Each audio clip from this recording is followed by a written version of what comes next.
lie. I be rolling with you, mommy, I be feeling the motion. When I'm inside you, I be deep as the ocean. When it comes to your love, can't lie, it be strong as a potion. That's why me and you forever be coasting. Let's roll. Co-pilot on the passenger side, be so fly. Yeah, she so lit, we so high. Just me and my chick, yeah. Just me and my chick, yeah. Co-pilot.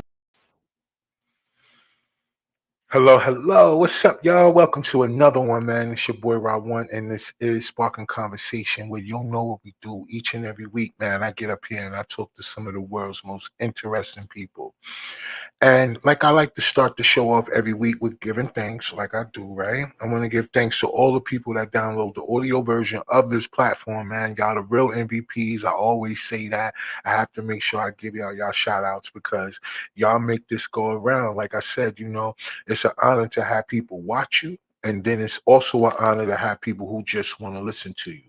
And we know for the most part, for people who do download the audio versions of podcasts in general, they are people who probably are our drivers or the people who work overnight and the people who are definitely into wanting to hear what was going on. So I'm thankful, right? Because this is episode 90. Right. And I'm also thankful because, like I said, people are actually downloading the audio version and checking it out. And it's just a fly thing to know that you are adding some value to people's lives. Because so much we deal with the fact that there are platforms everywhere, right? Podcasts all over the place, people with microphones and headphones, right? Giving their opinion. And for the most part, a lot of people have a niche where their opinion is based on, some type of trigger that'll help people watch what they got going on or not. But the point is, it's just too many things going on in the world that we have to keep ourselves in a box when it comes to having a platform, right? But it's also cool when you have a niche. I'm just glad that, in the creation of this platform, I didn't want to go with a niche, right? Because sometimes when you go with a niche, you alienate yourself from really being able to talk to everyone. Because, a lot of things, if it's titled a certain way, or they'll look at your content and they'll think that it's a certain theme, and then certain people don't make sure that they're not a fit, or they won't even, let you know, like, hey, I like to come on your platform and and tell my story. So tonight I have an amazing guest on tonight who, you know, that agreed to come on the platform. And like I said, I'm always open to talking to some of the world's most interesting people. And tonight I got a very interesting guest, right? And we're going to talk about spirituality, but we're going to talk about it from her perspective. We're going to get, it's not a religious talk. Like I said, last week we had a young man on that talked about his transition from Freemasonry back to his version of what he considered getting back to God, right? And Christianity falls in there, but he talked about that. And then I'm a person that I said that we need to learn it all. We can't be monoliths when it comes to what education is, because our history has been robbed from us and detained from us and kept from us and hidden in this secret society here, in this secret place here, to the point where, all we can do is try to put the pieces together. And unfortunately, that's what we have, bits and pieces here and there. It's just that so many of us, we grow up with only listening to one particular portion of the information and not getting the full, you're not getting the full concept of what it really is to have a spiritual concept, or to know that you have two parts of you. You have a spiritual part to you and you have this physical part to you. And I had to learn that in the between, the difference that people talk about, this great balance that we have to balance out every day, you have to take the time to get to know both. So whenever people say, yo, I need a time to get to know myself, I be figuring it. I'm trying to figure it out. Like, what are you trying to figure out about yourself? Because it's a couple of parts to you. And are you trying to figure out who you are equally, so you can give yourself the proper balance? A lot of times people change things that's not really wrong. It's just that the people you're around is wrong for them, right? But that don't mean it's wrong for your life. So we got to understand spirituality from all aspects. And tonight, my guest, we're going to navigate through that. I'm going to chop it up with her. We're going to figure out, her journey to get there and the whole nine. So y'all hold on tight. We're going to get to that. Um, Also, want to say thank you to all the people that click the links in the down click the links in the description, because that's dope too. Y'all know we have a couple of things going on. I always want to talk to y'all about investing. I don't want anybody to look at the world, and if they're in corporate America or anything that has to do with getting your money from going somewhere to trade time for it, you better understand that they are creating different things and systems that take your job, not because they're going to make less money. It's because they want to make more. And I think at the bottom line, for us as the working class people, you've been taken advantage of long enough. And I think it's time for you to open your eyes and understand that there is a way you can change your financial situation, but you just got to be willing to do the research. I'm not a financial advisor, so I can't tell y'all directly what to do. All I can do is encourage y'all to say, hey, pay attention. Okay, invest, invest, invest. Now, I will say this: the people at Webull, they have partnered up, and these guys are saying, "Yo, we're giving away free stocks if you open up a brokerage account." And what better way for you guys to learn how to figure it out by somebody giving you something, and then you going from there, and then from there you learn, right? If you're spending your money at these major places, Walmart, Target, and all that other stuff, why not have some stock in there? Why not balance it out for yourself? Like I said, not financial advice, up to y'all, but pay attention. All right. But we got a link in the description to the Webull partners, and you guys click on that, open up your brokerage account. You can put in like a penny in there, and they'll give you some free stuff, yo. $1,500 worth of different ones. So it's gonna be random. Right? You might get an Apple, you might not. You might get a Tesla, you might not. That's not the point. The point is, yo, get into it and learn it now so you could be in a better space. All right. What else do we have? Okay, so we have politics is not something that is the main thing that we talk about on here. I think for me, I like to talk about things in a way where it just makes sense, right? I think common sense has been attacked so long lately that we have to fight our way through it, because the lie is more entertaining than the truth. So having common sense nowadays is just something people just, I guess it's just a rare thing, right? But I don't get it. I get the whole fact of people are looking at the political landscape right now, saying it's these two, and this person over here, he's a ghost, and then you got the other person over here, he's supposed to be the liar and all this other stuff. I don't know. All I know is that right now, whenever a person, they attempt to take this man's life, right? And I think for most of us, we can look at it any kind of way you want to. My thing is that it's not really important about which side you pick. Which is important is people really lost their life during this ordeal. It's not so much about whether you believe it was staged or not. I think that's corny. Half of the things that we have to face as Americans or whatever, a lot of this stuff was staged anyway. I don't know what you guys are thinking. I mean, Hollywood has set all of you guys up to think that certain things are supposed to happen a certain way. No, this is real life out here. You know what I mean? Like, I don't know. I don't understand if a person would stage something like that, why they would play with that, because other people lost their life, even if the person that it was intended for didn't. And I think that's the part that I don't understand. I don't care about the color thing. I don't care how you feel about this and that because of what happened here, and all that has nothing to do with it.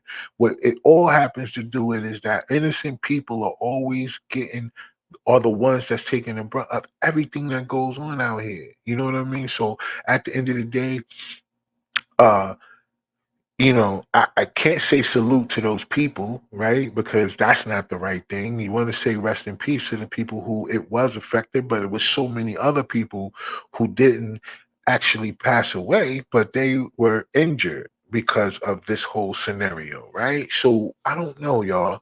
I don't know. I don't know. It's a lot of things that's going on right now that I don't. If you paying attention, it's not about being woke and all that. Woke mean you been awake. I don't know, but either way, None of that is important. What's more important is that pay attention, because I want y'all to know, man, like at the end of the day, they got us separated by race in this country, as if it's only two races in this country. And we know that for a fact that's not true based out of Chicago and New York, because the way the immigrants coming through and just taking and running through and doing whatever they want. We understand it. It's always been like that, but they try to put us in a position where it's just us fighting against just us. And at the end of the day, I mean, we still dying together. I don't know. Y'all tell me. But at the end of the day, whatever happened on Saturday, regardless of what your political party affiliation is, and whoever you feel like is this, that, and the third, I don't care about none of that. When people go out here and say because of who you are, they don't like you enough that they want to take you out. Of course, me being a black man in America, I have to understand that. Yeah, that just come a part of with me just going outside or anything. But never mind that, because we can't live in fear. But for the most part, you all got to understand it has nothing to do with that. It has more to do with whether rich or poor. So all the people out here, if you guys are still want to separate each other based on the way you look, okay, I bet I ain't mad at you. Do what you gonna do. But either way it go, after what happened on Saturday, whether y'all feel like it was staged or not, yeah, that's a bit much. Either way, it's a bit much. All right. So outside of that, y'all know it's a whole lot of other stuff that's been going on all week. And to be honest, uh we're in a different space. We're in a different space. But I would like to say this. All of you guys that do follow the platform, y'all know that we like to give it to y'all, right? As it's given to us. And that's just the way it is. It's no way that we are not reporting on certain things. And I like to give it to y'all. But tonight I have a guest, right? And I don't want to go too far off of what we're talking about tonight. So I'm gonna bring my guest up in a second because I want to kind of get into some things. And she's even agreed to do a live reading on me tonight. So I don't know. Y'all guys that's watching and will watch the playback and all that, you guys are gonna get a little in depth or a little inside of a little bit more of what I guess the spirits got to say, right? So we're gonna make that happen too. So all right. So without further ado, I'm gonna bring my guest up. I'm gonna bring my guest Sarah, um, and she gonna come up here and she gonna chop it up with y'all. Well, with us and y'all and everybody else. And this is gonna be a great conversation. I'm glad all of y'all joined me. Remember, the comments will be wide open, so you can engage with the conversation. All right, bet. So let me bring my guest up. Let's see what's going on. There she is. Hello, Sarah. Hi, thank you for having me. Yeah, definitely, definitely. All right, so listen, this is what I like to do on each show. I like to make sure that the guest gives the people what they want them to know. So please introduce yourself to the audience and let them know why you're on the platform this evening.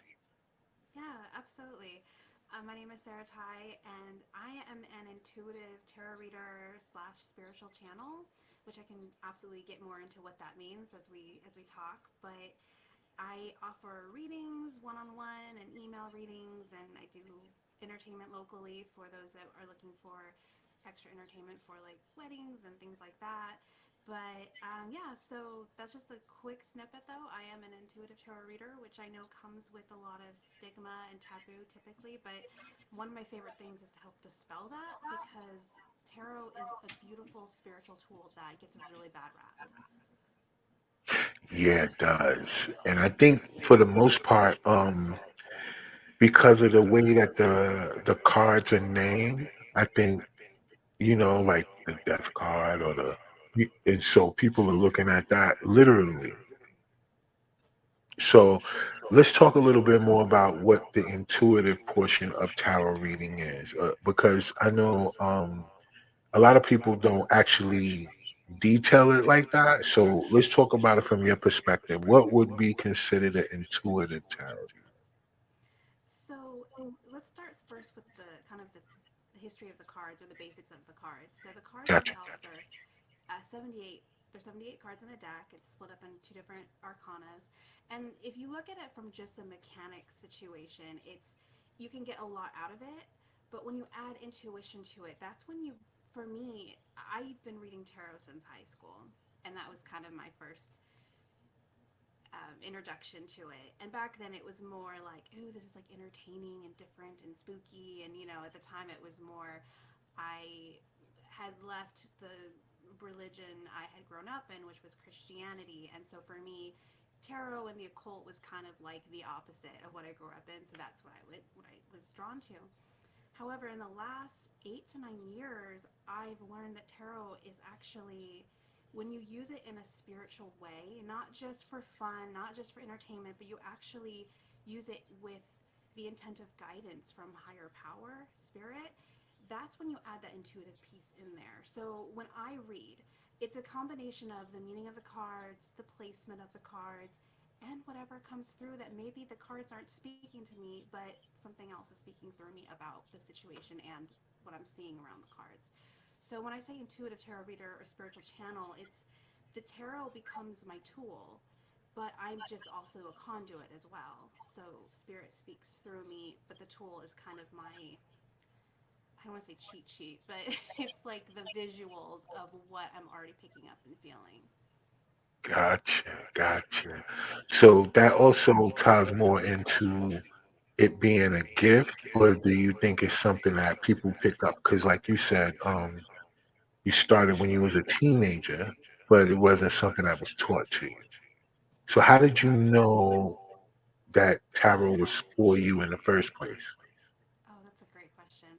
So I do want to say that I personally believe that we're all gifted, we're all psychic, so to speak. We all have that ability to a degree. I think that some of us are just more sensitive than others. Some of us just have it, are more tuned in than others, but I think everyone is totally capable. But as far as me personally and my journey, like I said, I started reading in high school, and for several years, I always just had a deck on hand, but I never really, it was just something I did for fun on the side. And then it was really, I started learning. I was in a really difficult situation. I wasn't sure how to move forward, and that was the first time that I actually turned to my deck and asked, like, I need guidance. I don't know what to do. And not only was the information super profound and relevant, but moving forward, I started using my deck more for those big life decisions, and it was continuously relevant, profound, and helpful. And so once 2020 came, it was, um, I had never really plugged into a religion after I left Christianity. I stayed very agnostic, and I didn't know what I believed. I tried different things. None of it really fit. It always felt like I was trying to put a shoe on that just wasn't the right size. And so during 2020, for me, it was more of a, you know what? I need to figure out what I believe because I have no idea. And so through that search, I started doing a lot of personal healing, inner child work, shadow work, trauma healing. And then through that, I finally was able to actually tap into my intuition. And my intuition was telling me, hey, you need to look into tarot. And which was kind of funny because for about 6 months, I said no to it. I was Wow. like, I can't be a reader. What? No, no one's gonna take me seriously. So I kept like saying no to the tap on the shoulder Right. until I lost my one of my income lines or whatever went away suddenly. And in that moment of trying not to panic, I heard this calm voice that said, "Go work on your business," and I knew exactly what that meant. But it wasn't until I started reading professionally that I realized that there is a gift here that I didn't even know that I had. So not only did I realize that I am very intuitive and I am able to pick up on energies that I didn't know I could, but I also found a piece of myself that I didn't know existed either. Because every other time I would do like a job or try and follow a different line of passion or something, it never really felt like me. And the Right. moment I started sitting down and reading for people professionally, it was the first time I felt like myself. I felt like it just came so naturally to me. And then seeing the positive impacts it was making on the world, just it made it that much more rewarding. Wow. That's great. So let me ask you this. So like I want to get more into that portion about the spiritual part and into the power reading, but you want to talk about how you left one religion or you got out of it. And so let's talk about that. So in Christianity, what was the final straw, I guess, that made you say, yeah, this ain't for me? So I pretty young when I made that decision. I think I was about 16 when I renounced my faith. But it was probably more like when I was 12 or 13 that I started questioning. And it just kind of over the years of my questioning that I started feeling like things just weren't adding up. The first experience that I had that just really blew my mind, because I grew up very Christian. I would go to like youth night and Bible school and all the things, and so I was very much in that belief system of you're either Christian or you need to be saved. Like there is no in between. I didn't even know that there were other religions. I don't think, like, it just didn't occur to me that there was other belief systems. It was just the one that I was raised in, that it was either you're Christian or you need to be saved. And so I remember one time I was sitting with a friend of mine. We were both sitting out for PE, so we were just kind of chatting away. And I don't remember how the topic of religion got brought up, but I was very like, oh yeah, I'm Christian, like super proud of, like, because at the time it felt like, well, that's what you do. You believe in Christianity, and that's just the right way. And then my friend said, oh, that's cool. I'm pagan. And I was just like, what's that? Wait a second. And I remember I didn't even like try to save him or anything like that. Like, I didn't preach to him. I think there was just like a curiosity that was unlocked, that wait, there's a different belief system. Right. And so I asked him, I said, well, so what do you believe? Like, what does that mean to be pagan? And he said, well, in my belief, we believe in gods and goddesses, not just one god. And I was fascinated. And in my mind, I immediately thought of like Egyptians, because like I remember Right. learning in sixth grade about Egypt and the different gods and goddesses and stuff like that. So that's where my mind went, without realizing that there's different kinds of paganism. But it was just fascinating enough for me to start getting curious. And then from there, I kind of dabbled in like watching ghost hunters and, watching the paranormal and things like that. And then for me, the thing that really got me as I was about 15, 16 was, I think I had a hard time with the ideology of it, because this idea that either you believe in Jesus or you go to hell. That I started having a really hard time with that, because I'm like, well, what if no one's introduced to Jesus? Like, that's not their fault. Or what if you're a good person? What if you do really wonderful good things, but you still go to hell because you don't believe it? It just didn't add up to me. And then I started looking at the history of like the Crusades, and how people were, if you didn't convert to Christianity, you were killed. And so it was just a multitude of different things that by 16, I just had so many questions that could no longer be answered by the church, because they were basically wanting me to just believe faithfully, and I could no longer do that. Right. Right. Right. Which is, I I know for me personally, I know a lot of people when they are Christians, it's hard for them to have a conversation about those questions that you may have, right? Because most people are just blind believers. Because even that goes with what happened on Saturday when it ain't just religion. It could be political party. It could be whatever group you attach yourself to, whether it's a sorority, fraternity. Everybody has something that they just blindly believe. And then when a person comes in and they tell them like, hey, you say you do this, but do you know like this is where it started from? And people they'll be ready to feel like you are really just trying to put them down for what they believe. So it's hard to have those type of conversations with people, right? Who are not open to understanding. Just because you learn that there's other things doesn't mean you have to change what you believe. But it's kind of ignorant for us to not learn, right? Because I personally grew up where part of my family was in the Christian space, and then the other half was in the Muslim space, right? So my name is Rashid, right? But my last name is Myers. It's two totally like, yo, what? So if you put those together, you can tell the contradiction in what historically it is and versus what a person was believing at the time, right?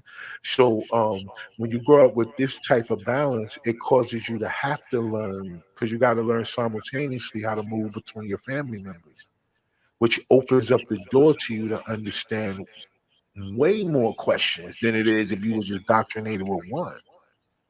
Because now you're like, okay, so if this book and over here, and then oh wait, hold on, so the angel went over here and did that, but why he ain't do? So it gives you more questions whenever you have to worry about having more. So let me ask you this: did were your family upset with you with this decision, or did everyone pretty much support you in your choice of going more into the spiritual space?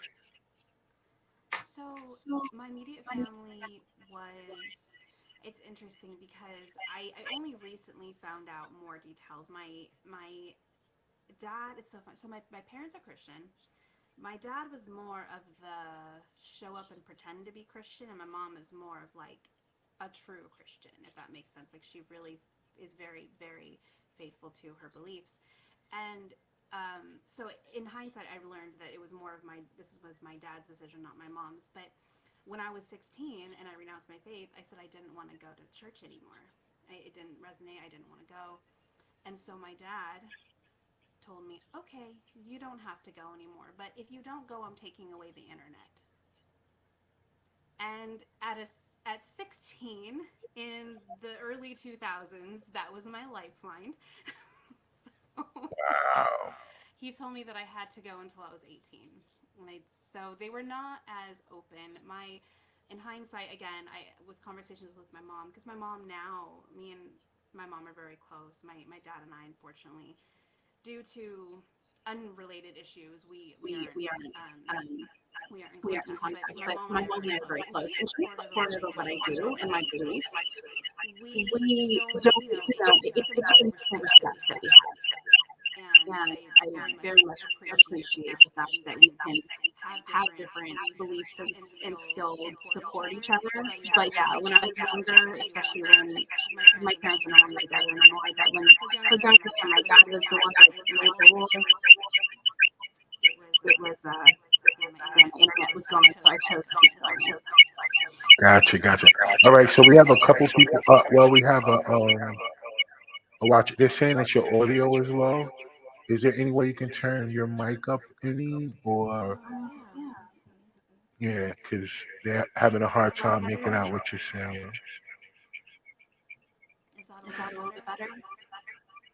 It says, oh, now it says you have an echo, Too and much? that could just be from the because, like you said, your headphones are broke, so it could be based on the audio picking up from your microphone, playing it back through what we're saying.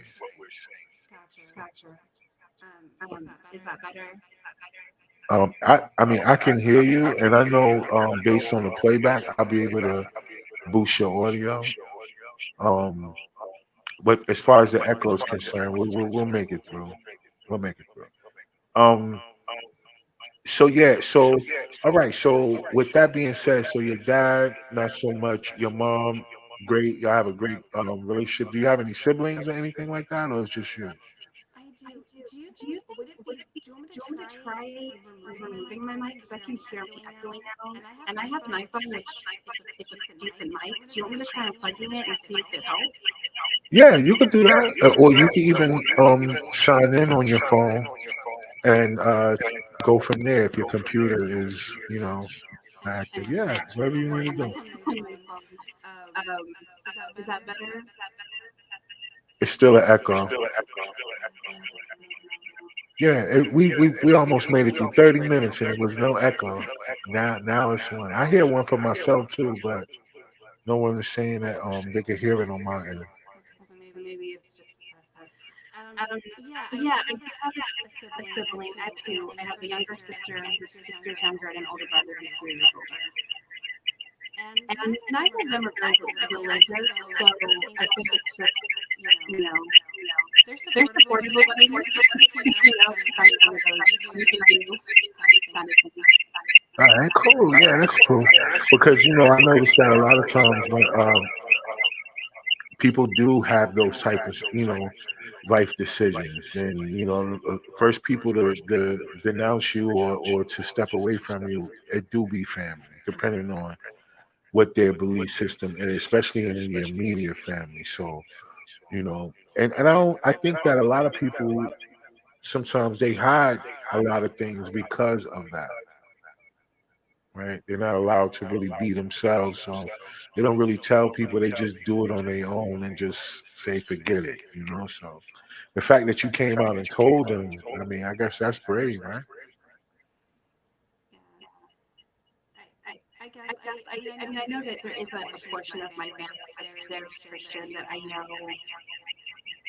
I've never spoken to them about it, but I'm pretty sure it's not welcome, and like they're not okay with it. But I've just kind of, I think my stance is kind of like that rule: don't talk about religion or politics. Like I just avoid talking about it with certain people I'm pretty aware isn't okay with it, because I don't also want to open the can of worms of having to defend my beliefs. Right. And especially since I've really not just with my tarot business, but right before I found my tarot business and through my tarot business, I've really rooted myself in my belief system that now it's like I don't really want to be questioned on it. Like I I know what I believe, but I don't want to have to explain why I don't believe what they believe anymore. It's just not something I want to do. So I've learned with certain people I just tiptoe just to keep the peace. I mean, no, that's smart because we don't want to argue with people about beliefs, right? Because it's to each his own. Like what you believe is what you believe, right? And are you a good person or not? That's the bottom line. If you are Christian, if you are Muslim, if you are Buddhist, if you are you a good person, right? Are you cooperative? Can we get along? Do I? I don't need to. Can we work together without it being that? Because we don't actually believe the same thing literally. But do we want the same things out of life, Exactly. right? Do we want peace? Do we want food, clothing, and shelter? Do we want what do you want? If we want the same things, then I bet let's move on that common ground. So let's talk about the cards itself, right? Do you know where the tarot cards originate from? Like who, like when or why they were invented or created? Is there a history on a tarot card? Yeah, I don't know like a lot of the history, but I know it was about 500 years ago, and I believe it originated in Italy, but it actually started off as a card game. So it wasn't originally created to be used for what's known now as, and I hate to say the word fortune telling, but that's kind of what it eventually turned into. But it started off as a card game. And as I was sharing kind of in the beginning, the cards, there's 78 cards in a deck, and they're broken up into two different they're called arcana. So there's the major arcana where you find the cards, some of the cards you mentioned earlier, like the death card and the Hmm. devil card, and then there's the lovers and the hermit and all these other ones, all these staple ones we've probably all at least are familiar with through Hollywood, right? Right. And then there's the minor arcana, which is actually very similar to a deck of playing cards. And those are the suits. And so, when you have a deck of playing cards, you have the four suits, right? Well, in the minor arcana, you have four suits, and the only difference is there's one extra card. Right. So, in a deck of playing cards, you have the ace up to um, Jack, Queen, King. In a tarot deck, you have the ace all the way up to what's called the page, the knight, and then the queen and king. So it's very similar. I could actually do a reading with a deck of playing cards if I didn't have my own cards handy. And so it's a lot of people don't know that the correlation is actually very similar. But together, you have the major arcana is where you'll find like the big milestones, the big blocks, the big things that you really need to be mindful of. And the minor arcana is where they get more into the details and the specifics. And then together is a beautiful blend of information. And I know, as you spoke to in the beginning, when people think of tarot, I get a lot of, especially when I do events, so I sit down with people who've never had a reading before. People will sit down and say something like, please don't tell me I'm going to die tomorrow, or something like that. So that's not something that comes through tarot. I do believe that there are timelines that sometimes readers can pick up on, but ethically that should never even be mentioned, even if that's something that someone picks up on, in my personal belief. But most readers couldn't don't read the death card in that way. The death card actually represents rebirth and new beginnings and chapters closing. So like the death card is a good omen for like a promotion at work, or getting married or having a baby or a new level of relationship, etc. It just speaks to something in your life coming to an end so that way something new can begin. So it's not as scary as people think. And I'll also have people say, "Oh, I don't want to get a scary card." And then I always tell them, "I don't believe there's a scary card in the deck because I personally believe that every single card is here for our highest good with a message for us to just grow and evolve."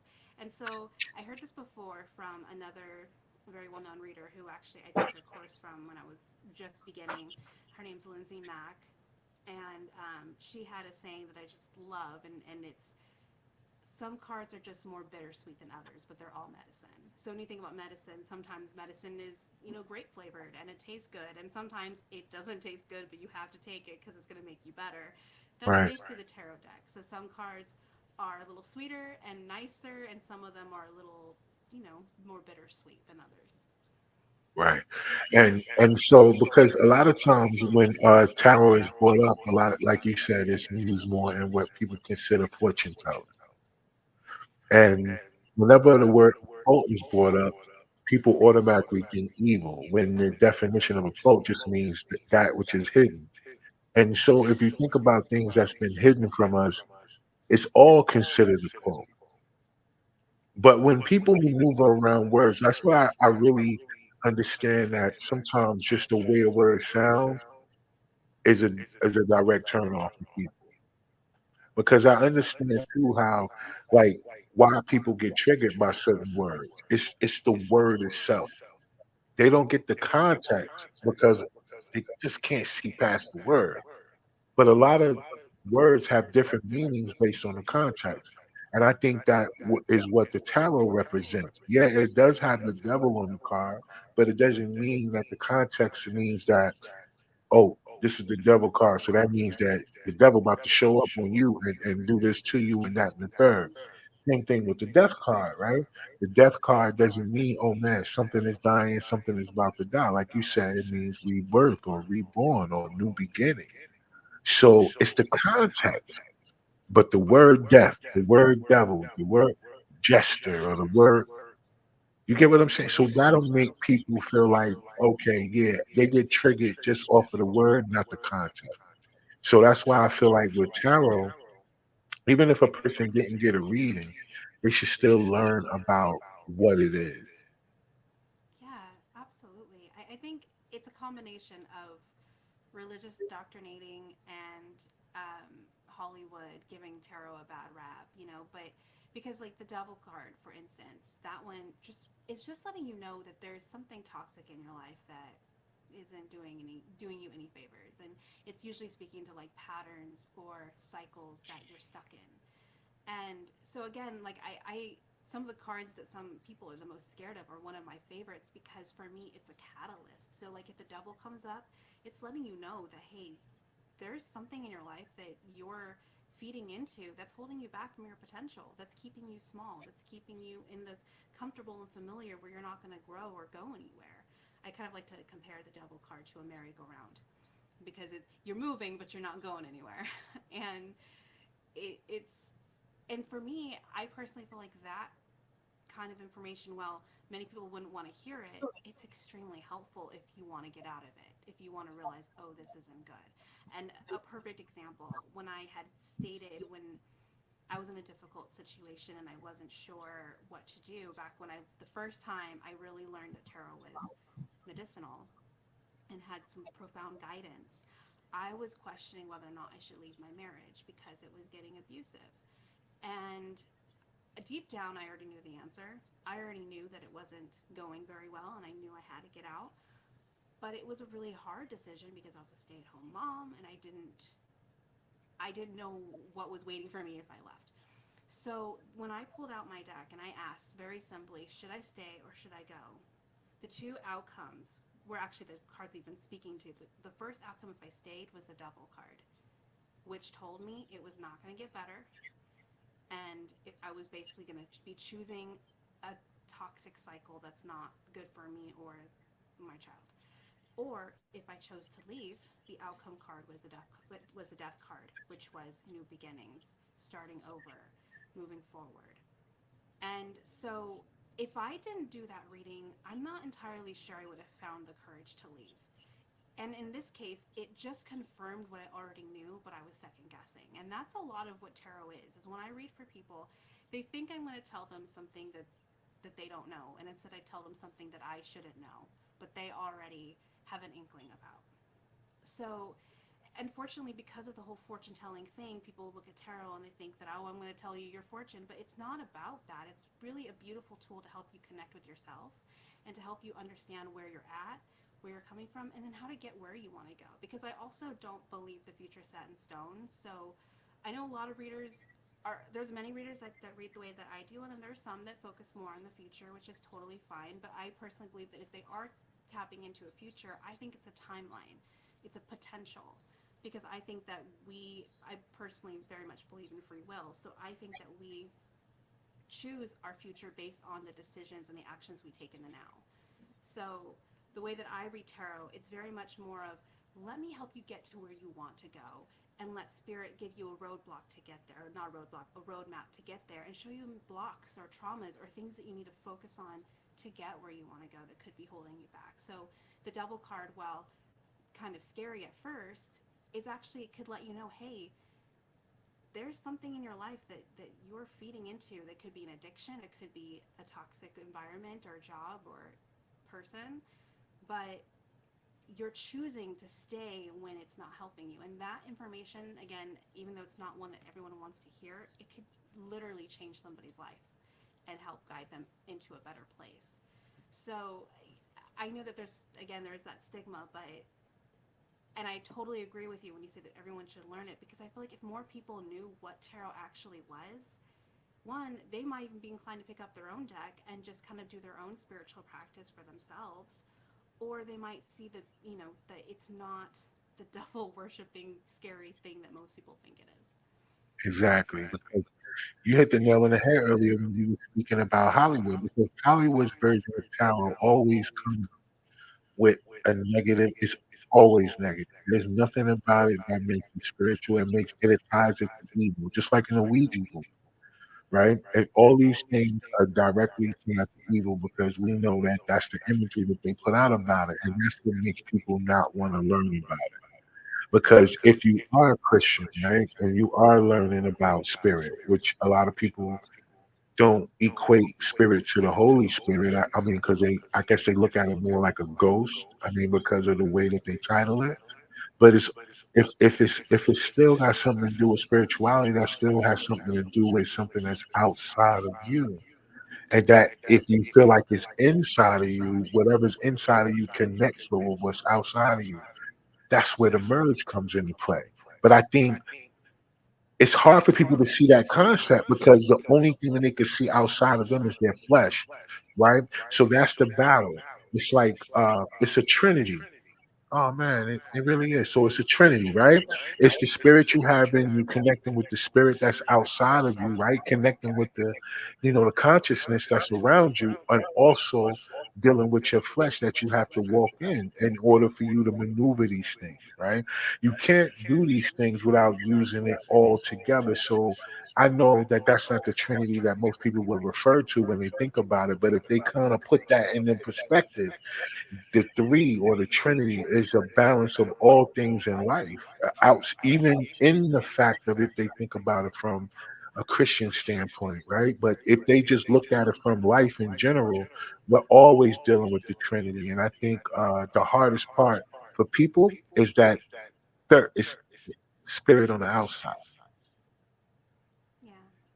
and to be able to tap into channel into that, these are why these other tools have were invented, like tarot cards, like the pendulum, like But then you have those people who will say, "Hey, yo, nah, I'm not doing that." You know what I'm saying? Because that's connected to the devil, and I can't understand why because you don't know something, it automatically makes it evil.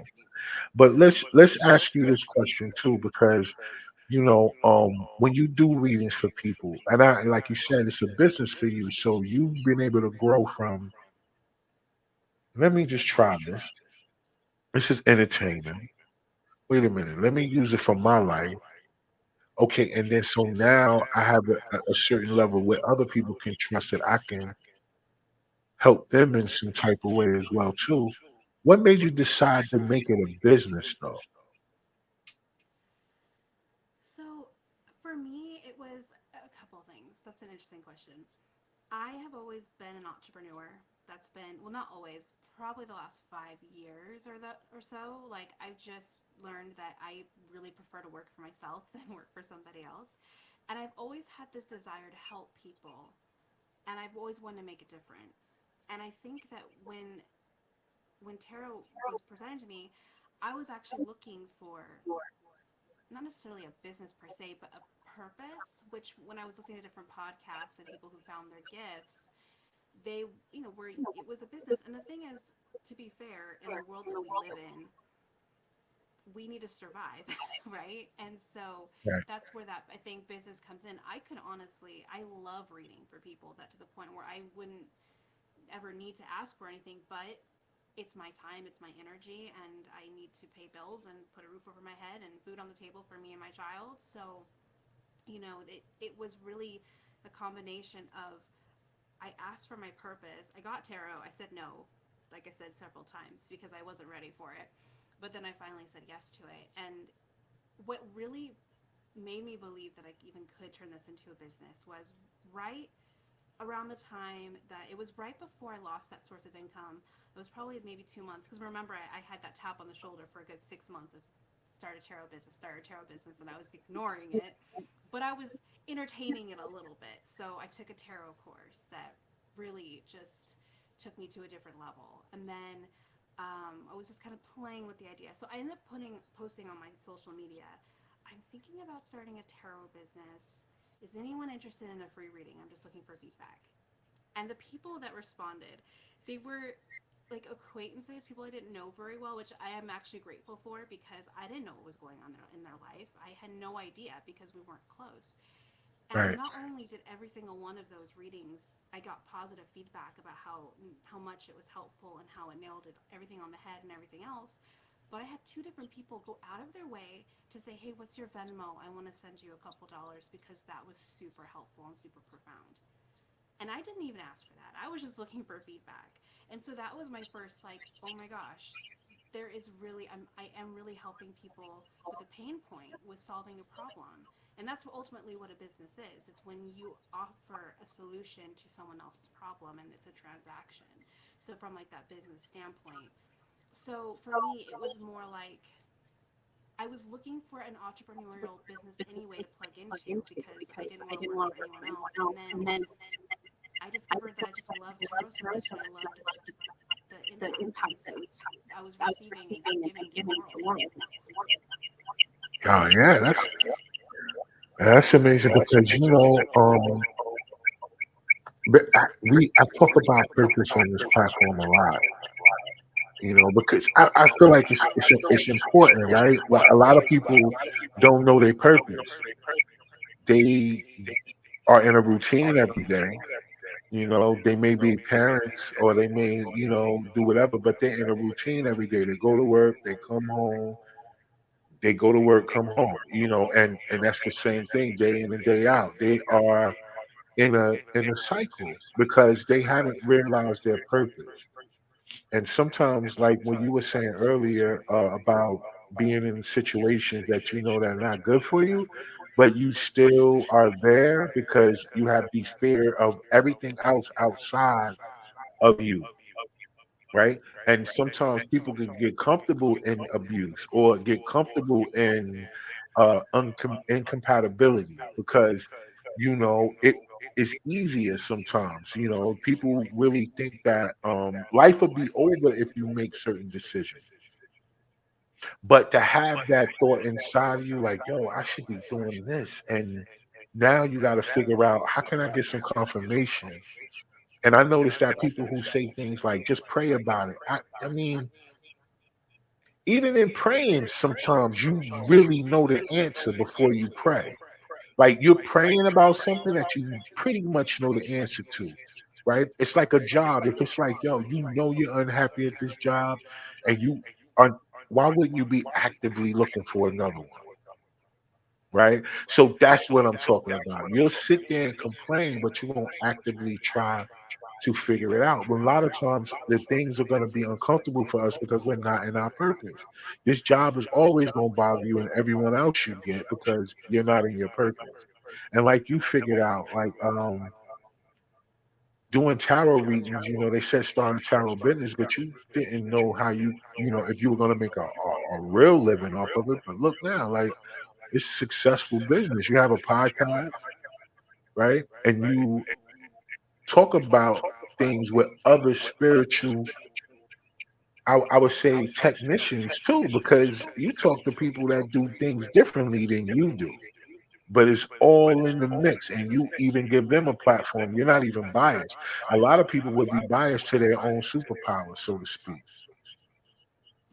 but you haven't. So I think that's a good thing about you. So let's talk about, on your way to picking out the certain types of decks. Now, do you do?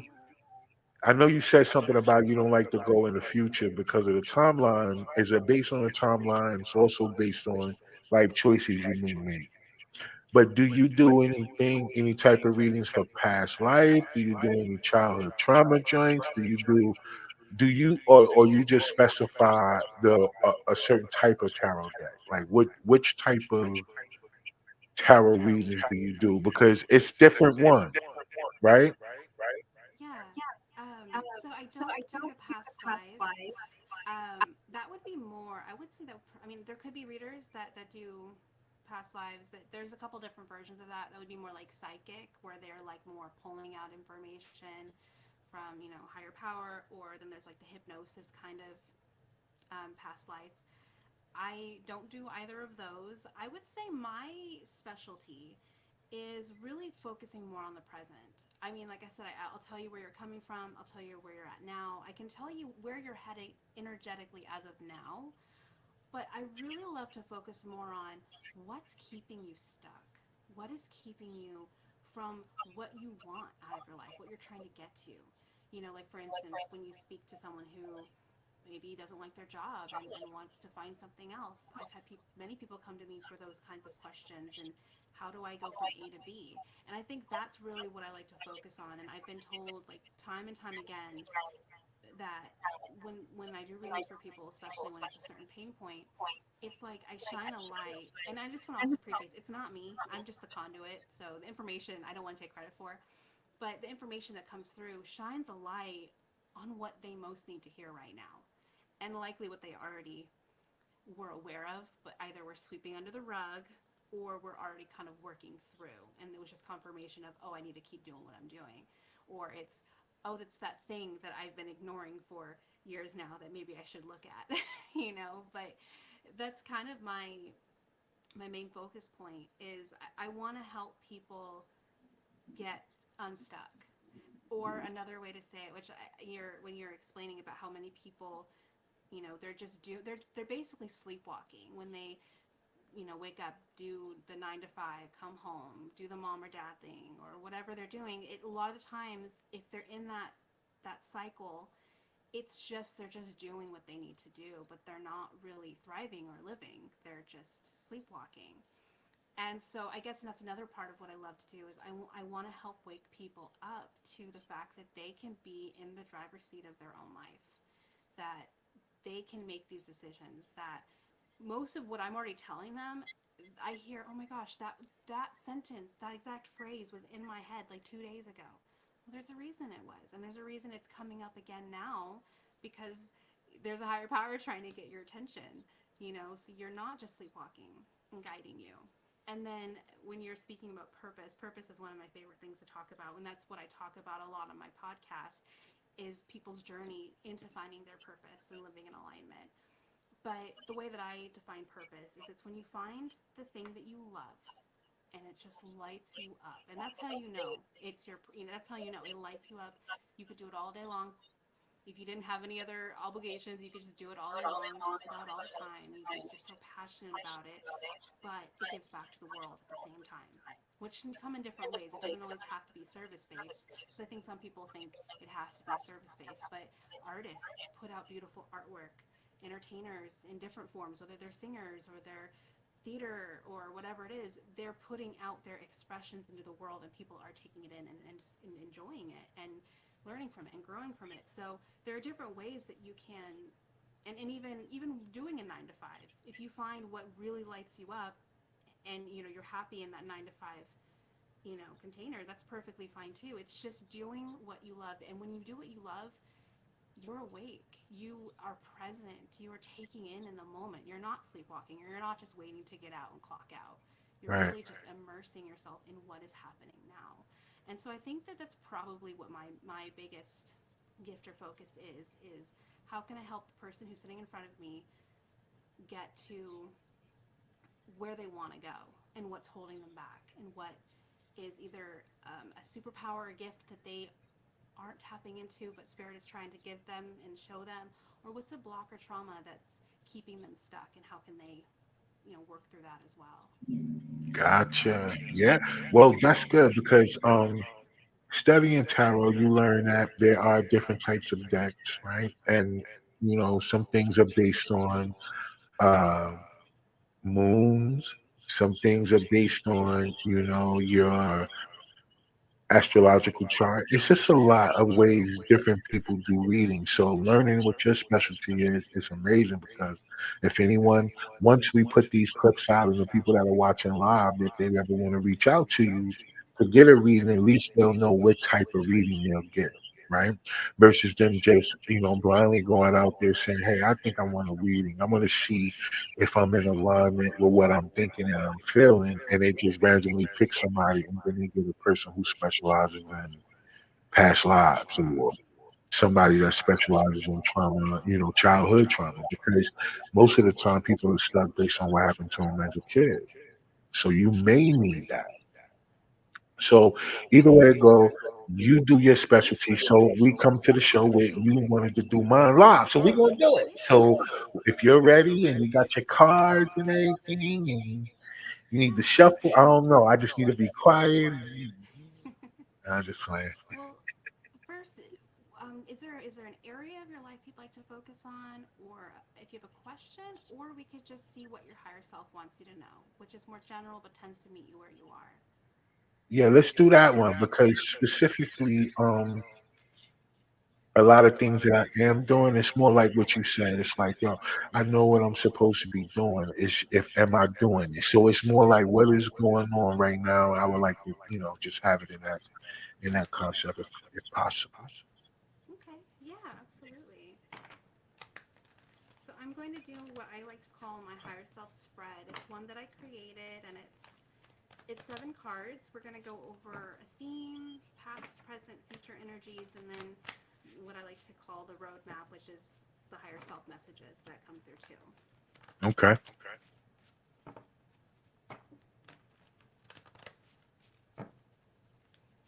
And feel free to, to comment as I go. You don't have to if you don't want to. If you rather like wait till things are, if you'd rather wait for me to just share the reading and then comment at the end, that's totally fine. Or if like you feel like you want to say something now and kind of interrupt me, that's fine too. I just when I get into the readings, I just start talking. So it's totally fine though if you like just interrupt me and ask a question. Okay.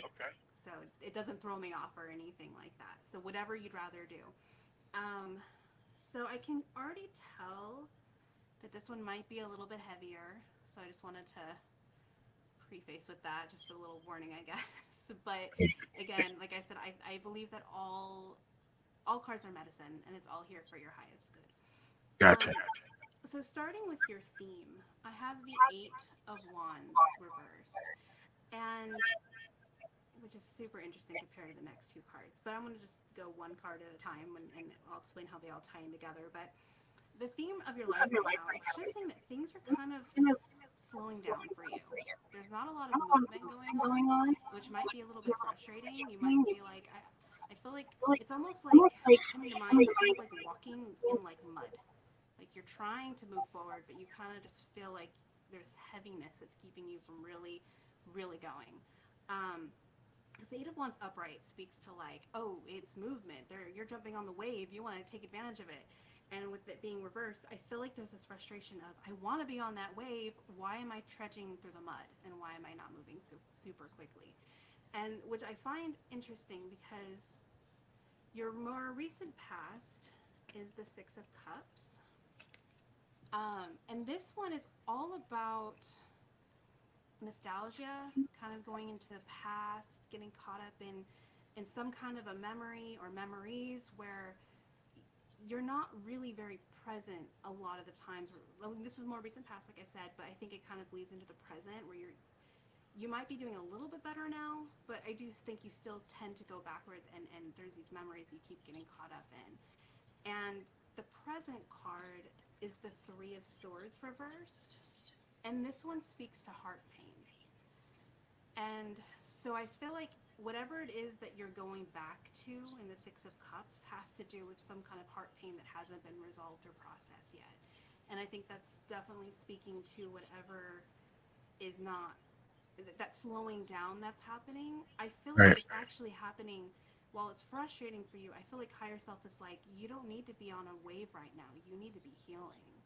You need to be sitting with this pain, because right now with it being reversed, it's more like trying not, and I want to speak to that, especially for men. I think it's a lot harder for men to really acknowledge their feelings, especially when it's pain, because society says you shouldn't, or Right. you're not allowed to, which is total BS in my opinion, because you're human, just like you have all the feelings. And so with it being reversed, it's just saying that there's heart pain that hasn't been processed or healed, and you're still kind of going backwards and thinking of something that this pain is speaking to. So I feel like when it comes to this movement that you're wanting in your life, I feel like higher self is like, hold on, sit with your pain, sit with it, acknowledge it, process it. And not only that, but the Six of Cups can be dangerous, because while it's okay to go back to your memory sometimes and have that nostalgia, the Six of Cups can sometimes be dangerous in the sense that you might go back there too often, to the point where you're living back there and you're not living here. Gotcha. And so yeah, I feel like those cards, that's where I was speaking to. A lot of that heaviness that I was seeing was, I feel like there's just this huge invitation to let yourself slow down so you can feel what you need to feel and acknowledge that heart pain and acknowledge what needs to be processed, so that way you can start moving. But what's moving into the near future, I do like this one. I have the Knight of Pentacles, and this one is just letting you know that as far as your long-term goals that you have, you're doing everything right to get there. I do feel like this healing piece is going to speed things up for you. Like once you're able to really, like I said, once you're able to process it and heal it and really kind of lay this memory to rest, so to speak, then it's going to be kind of like a weight's being lifted, and I think that things are going to start moving for you. But as a whole, with the Knight of Pentacles here, I think higher self is letting you know, like, hey, you're doing what you need to do. But the Knight of Pentacles is also the slowest moving knight in the deck. So he's slow because he's meticulous and he's getting all the ducks in the row, and he's getting the foundation set. So I feel like that's what higher self is also letting you know. Like, it might feel slow to you now, but you're actually building a strong, solid foundation in the meticulous things that you're doing every single day. So keep doing that. Um, and I do feel like when you're able to acknowledge this heart pain, it's gonna really open things up for you and speed up at least that muddy trudging feeling that you're getting. I think that will lessen. And then your higher self message to the near future is the Five of Pentacles reversed. So this one is just letting you know to be really mindful of your thoughts and your perception around abundance. So while there is this, especially with the Nine of Pentacles, moving slower, and there's also some impatience with that, and higher self is like, just keep doing what you're doing. Because you're moving slower, there might be a part of you that starts feeling like, oh, the abundance isn't out there. It's just not there. It's not available to me. Which isn't true. If you look at this picture, so you could tell she's kind of already given up. But if abundance was in the room, it's right there. She's just not looking for it. She Gotcha. basically decided it's not there, so she's not going to look for it. Whereas higher self was like, no. The resources are there. If you believe that they're there and you look for them, the doors will open. If you don't believe and you don't look, then you won't see anything.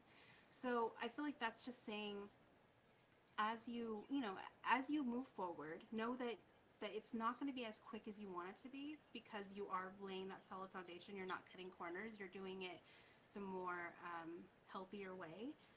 If you catch your mind feeling like, oh, I'm not really going anywhere, or I'm not going there fast enough, or look at them, they're farther up along than I am, if you start finding yourself doing that, Right. try and shift your perspective more to that abundance thinking of, there's more than enough, I'm not without, and the doors will open when it's the right time.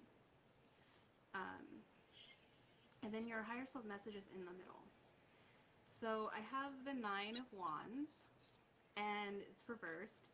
So this one is really, so on one hand, it's telling you not to give up, which I love. The Nine of Wands is about perseverance. It's about pushing forward. It's about, you have a destination in mind. Don't lose that side of it. Keep going.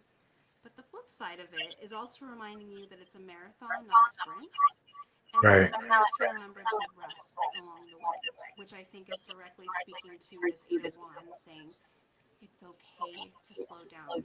If you slow your momentum a little bit, just to take care of you, which in this case is really dealing with this past pain. If you're able to do that for yourself, it's not it doesn't mean that you're suddenly not going to make it to your destination. It just means that instead of trying to steamroll your way through, you're taking a night off. You're taking a break so you can rest enough to get back on and be stronger to move forward.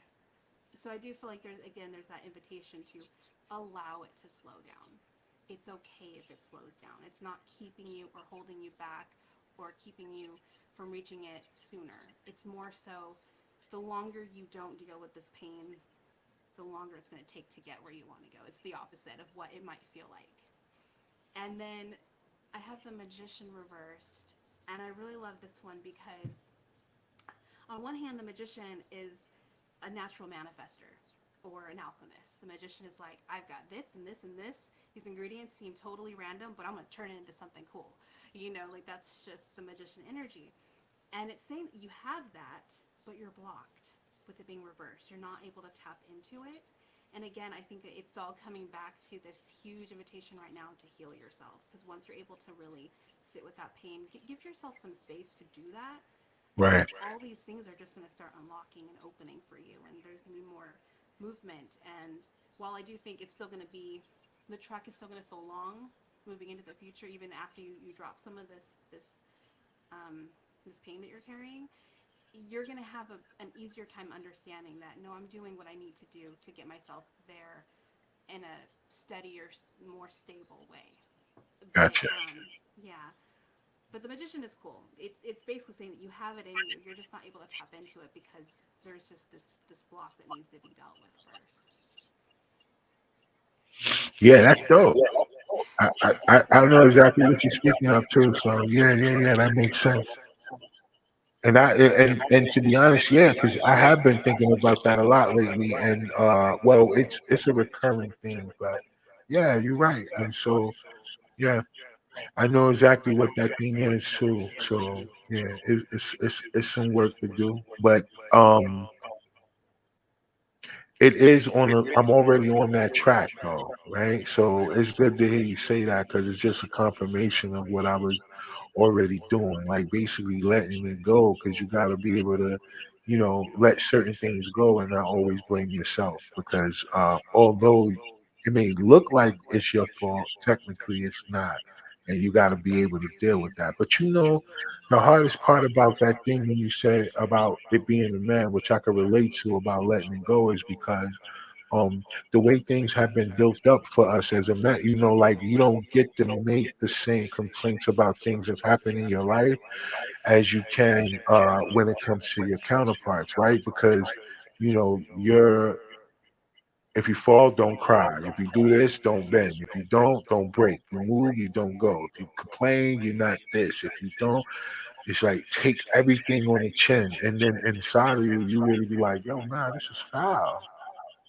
But I get exactly what it is. So nah, you're right. So that at least helps me out. And the slow roll, the slow motion better than no motion. I'm feeling that too because I definitely am definitely doing things every day. So when you said that, it was like, okay, yeah, I do the slower portions. I do the editing. I do the yeah. I do a lot of it. Every what it takes, and not skip corners. And so that was right on the head too. So yeah, it's official. I'm not gonna lie. And I think anybody that's watching that knows me, and if they ever spend any personal space on mine, they'll know you was on point too about that because I do. You know what I'm saying? So yeah, that was good. I appreciate that. And then now, so everybody that's watching and people that's gonna watch the playback, y'all know my business.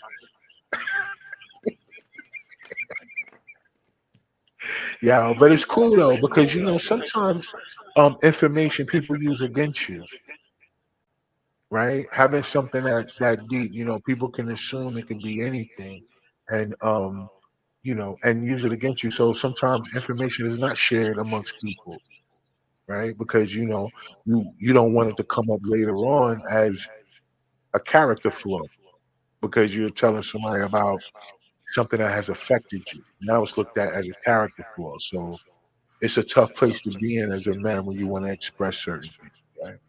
Yeah. Yeah, when I do events, it's rare. Sometimes they'll have me like in the living room and I do readings for everyone with everyone watching like a live audience. And that happens sometimes, but I would say the majority of people are basically where you're coming from of let's set up a private room so people can sit with you one on one and have that privacy and choose if they if they want someone to sit in with them or not because it can be. I think that's something that again people think of tarot reading and they think it's going to be like, oh, you've got fortune in your future. Like that's what they think that, it's going to be. But as you can see, no, it gets real direct. And the person you're reading for will know, like, oh, yep, got it. You know what I mean? And sometimes they don't want everyone else to hear that or understand what they're speaking to. Yeah, I mean it's private, right? But it also, I think it'll help though. I think more people um doing things like that or being open to allowing these information to come through, and I think it'll help relationships more, regardless of what type of relationship that is, whether it's friendship or your person or your family. I think certain things people understand and or being able to see it because when you holding on to stuff like how you have to, people call it protecting, uh, protecting their feelings, protecting their heart, whatever it is protection. That what they're looking at, and a lot of times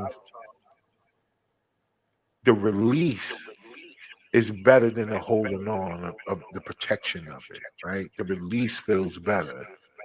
Yeah. Sometimes it could be a little embarrassing depending on how it's projected to the other person. Like my reading today, like if I was to go by, the reading today, some people might be like, "Well, that it's like a, you know."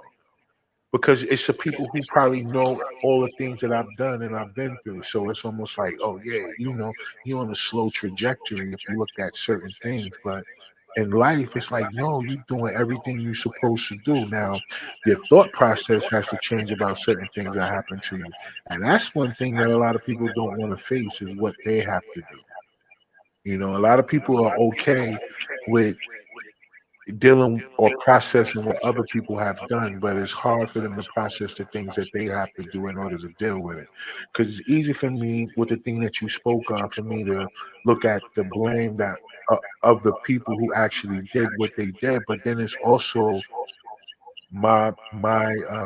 it's my job in order for me to process it the right way. Mm-hmm. So that's where the part of it comes where you have to figure out your own response. Like you're responsible for these emotions and these feelings that you feel. You can't allow other people to be the controller of who you are. Because once they can control your emotion, they can control you. So yeah, Right.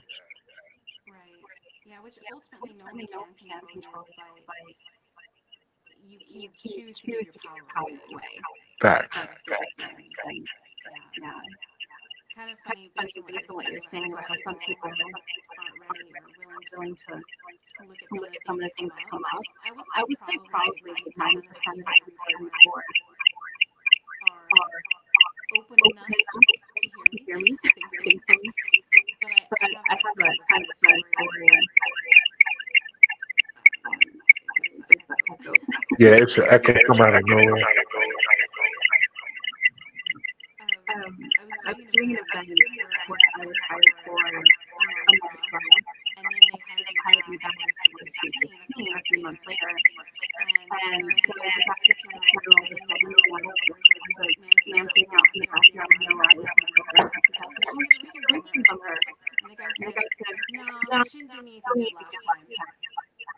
She didn't tell me anything good." And at first, I didn't really know what to say to that. Like, "Oh, I'm so sorry." And I don't remember what I tell people during readings because it's channeled. It's not for me to remember. I just feel like it's a conduit. So Right. I really had no idea what I told him. Because I felt a little bit uncomfortable with that comment. But then maybe like 5 minutes later, the guy looked over at me. He said, "But you know what? I was in a bad mood that day. And really, all you did was tell me that I had to get up off my butt and start doing stuff, and which is true because I was just sitting in front of the TV all day. And since then, I've actually started doing more stuff. And you know what? Actually, I take that back. What you told me was exactly what I needed to hear." And so while he didn't get another reading from me that day, but that was still one of the, like, just a perfect example of how if you're not open or ready to receive the messages, you might have to sit on it for a while before you realize, like, oh, wait a second, that was what I needed. So, well, I believe that probably a good, like I said, 90% of the people I sit with really in lifetime take in what I share. I think, especially for those that aren't necessarily actively doing this work, it could feel Right. kind of like, oh, you don't know me. How are you picking up on that stuff? But it's not. It's for their highest good, and it's meant to be a catalyst. It's meant to, like, and in his situation, in hindsight, he realized that he was just wasting his days in front of the TV, and the messages that came through was encouraging him to go out and do more with his life. And it took a bit, but he started actually listening and following that advice. So, I think that it depends on how open you are. That sometimes some people are ready to hear it, and some people are just, they need more time, or they're never open. It just depends on the person. Right. Yeah. I like I said, some people they're gonna watch this playback and they're gonna think to themselves, they're either gonna want to reach out to you and get a reading of their own. And like I said, I sacrificed myself today to make sure if people that want to come to you or want to book you, that they can understand if it's real or not. Because I already told you, like, yeah, nah, I ain't really dealing with nothing like that. You know what I'm saying? So, but I get these other points. But no, definitely, what you were saying, I get it because it's more of what's going on right now, while giving me sprinkles of how it's going, not necessarily about exactly what the future is. Just like, yo, stay focused, but let that go. And that's what I got from it. Like, not whether it was like one of these, oh my God, you have this and this means abundance, and you have this and this means new relationships and people gonna come and you're gonna meet. No, it was more so like, yo, all right, so look, fam, just stay focused on what you're doing, but let this other stuff go. Because you can't take that into the new process. So how can like, I don't know. I think for another person that was watching, if y'all are, gonna look at things in a skeptical way, I'm just gonna be honest with y'all. I pretty much it pretty much was on point for me. So I don't know. I want people to make sure that you don't just go to anybody though. Um, but I hope for people who watch and will watch the playback and are watching now, if they get into them and they say, "Hey, I think I want to get a reading. I want to figure out some things. I got a couple of blocks. I think I want to try to figure out if I could remove it or if I'm just supposed to be where I'm at." They could reach out to you, and or if you guys want to reach out to me for me to connect y'all, I will. But to avoid all that, let's do this real quick. Please let everyone know how they can contact you if they need to get a reading from you themselves personally.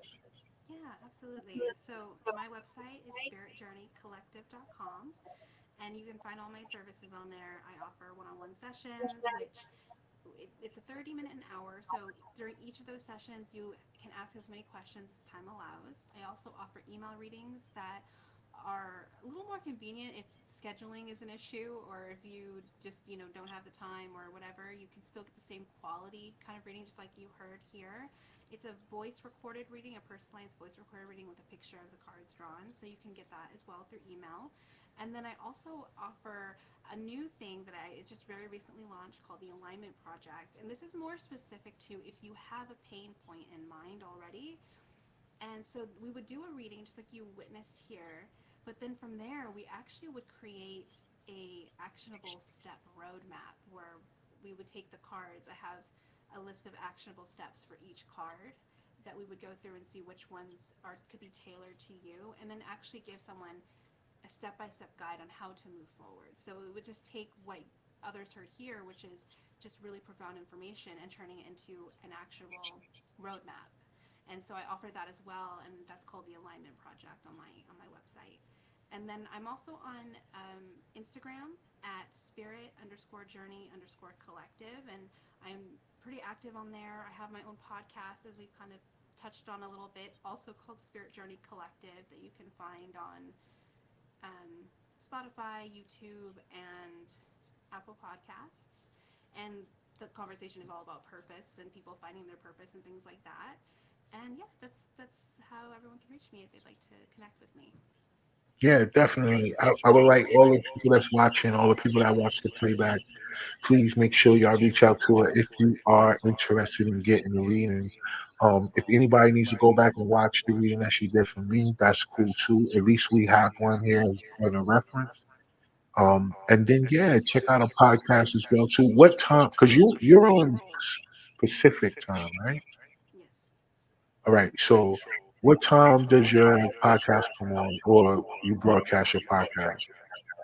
So it's released on Monday and Thursday. I do 2 episodes a week at this point. So Monday and Thursday is when a new one comes out. But I don't have a specific time yet because I do all the editing myself. So it varies on the time, but it's usually at least on those days. Right. I trust me, I know how that is when it comes to the editing part. I know that's the part that people they forget. Like, they do this part and then that's it. It takes a whole lot more when you're building a brand than just what you're doing. And it's crazy because the name of my production company is called The Collective Vision. So the Spirit Journey Collective is dope where the collective is finding its way around to certain people. So I'm personally want to thank you for coming on and giving us your time. I know it's still kind of early where you are. It's a little later over here. But I definitely appreciate you coming on, lending your time and being able to share your story or being willing to share your story, especially getting this personal about, your beliefs as far as your transition from a religion or not. Because like I said, I had a guy on here last week and he talked about that too. And it's very seldom do we have people who are confident enough to talk about their beliefs when it comes to whether they are a Christian or not. To me, that part don't matter. It's just more so what do you believe? And let's talk about that more so than it's about whether a person is right or wrong. I don't tell people they're wrong or right based on whatever they believe. I just try to learn from their perspective of why they believe it. Yeah. Yeah. Yeah, I would say with my personal beliefs, I've learned over the time I can't fit it in a box. I personally believe that they're all right. All faiths and religions are right to a point. I think it's more the most important thing. It's not necessarily what you believe, it's the faith. And it's the faith rooted in love. And so I think that whether you're Christian or Muslim or Wiccan or whatever, I think that as long as you have a belief system that there's a higher power that you can lean on and trust, but that it's also rooted in love and not judgment, because judgment is what separates, love is what brings people together. And I think that whatever resonates is what's important. Follow what resonates with you, follow what feels right to you, whether it's Christianity or like for me, I don't have a name for it. I just call it spirituality because for me, it's just my beliefs are too broad. But finding that faith and then having it rooted in love, where you are able to accept other, but like exactly what you're saying, have the open-mindedness of there are other beliefs out there that works for other people, and that's great for them. But this is the belief that works for me, and we can have the both and. So I think that that faith piece, no matter what the belief is the most important. Yeah, that's a good point. That's a real good point. I hope people really get that because it makes sense. And like I said before, regardless of what you believe in, are you a good person or not? Right? Are you trustworthy? Can people, is it will people be okay being around you? So as much as you can believe and however you believe, can you at least be a person that people can get along with? So I think it's important for everyone to kind of lead with respect first and foremost. I don't think respect is something that should be earned. I think that once it's broken, it can be a place of earning if you want a person to get their respect back. But I think we all should lead with respect first and foremost.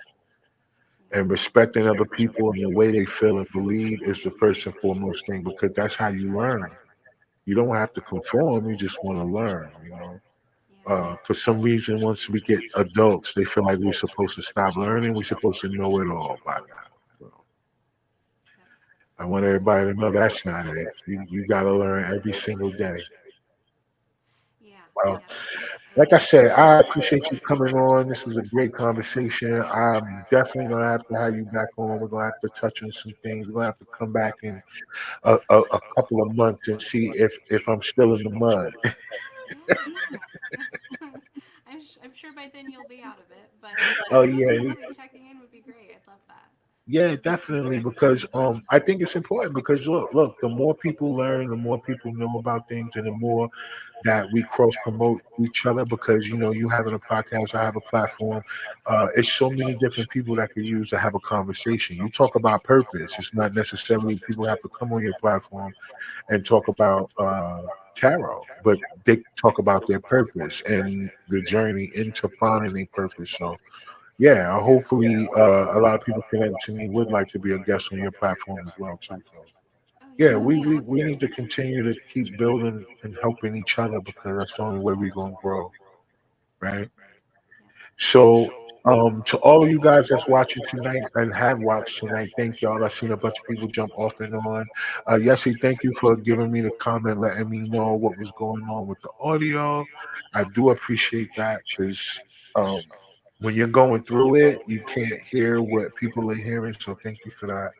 And like I said, until next week, you guys make sure y'all stay locked and stay tuned. We have way more interesting conversations going on, and I want you guys to stay locked in. And just remember, if you don't believe in yourself, nobody else will. So until next week, I'm your boy Ron One. This is Sparking Conversation, and we are out of here. Sarah, no, don't go nowhere yet, but everyone.